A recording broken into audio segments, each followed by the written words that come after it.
जय श्री कृष्ण। मैं प्रियांशी। आज हम 84 वैष्णवों की वार्ता से नरहरि जोशी जी, जो कि नित्य लीला में गंध रेखा जी हैं, उनकी वार्ता प्रसंग पहले के पीछे का भाव समझेंगे। तब जैसे ही जगन्नाथ जोशी जी, जो कि नरहरि जोशी जी के छोटे भाई हैं, वो आपसी के सेवक बने, उन्हें पर श्री ठाकुर जी ने कृपा करी, अपना अनुभव करवाने लगे।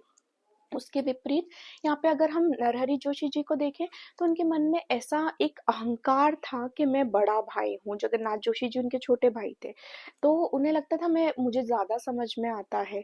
और जब इसीलिए श्री ठाकुर जी जब उनके पास आए, तो वो उन्हें पहचान भी नहीं पाए, क्योंकि उनके मन में अहंकार था। और उसके विपरीत अगर जगन्नाथ जोशी जी को उस दिन, जिस दिन नरहरि जोशी जी ने श्री ठाकुर जी को कुछ भी नहीं दिया था, जब ठाकुर जी खुद ही आए थे उनसे मांगने, तभी भी कुछ नहीं दिया था, तब जगन्नाथ जोशी जी को ही श्री ठाकुर जी ने बताया कि मैं तेरे भाई के पास गया था और उसने मुझे कुछ नहीं दिया। नरहरि जोशी जी को अपना अनुभव नहीं करवाया था ठाकुर जी ने, क्योंकि उनमें अहंकार था।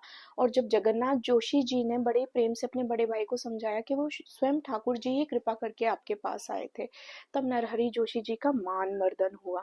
ये भी एक कृपा का ही स्वरूप है। और जब उनका मान मर्दन हुआ, तब उनके मन में, उनके हृदय में दीनता आई, और फिर श्री ठाकुर जी उन पे भी कृपा करने लगे और उन्हें भी अपना अनुभव करवाने लगे। तो मतलब यहाँ पे अगर हम समझे इस पूरे प्रसंग से, हमारी की लर्निंग्स, जो 3 की लर्निंग्स है, वो तो एक अहंकार, हमको इसको बिल्कुल त्याग देना चाहिए।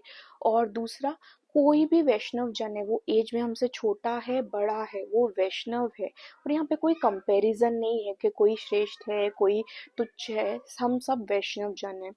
और तीसरा, अगर हमको कभी भी मान मर्दन हो रहा है, हमारा अहंकार किसी भी तरीके से टूट रहा है, तो ये श्री ठाकुर जी का कृपा का स्वरूप ही है। जब हमारा अहंकार टूटता है, तो हम ठाकुर जी के और पास जाते हैं। जय श्री कृष्ण। श्री वल्लभाधीश की जय।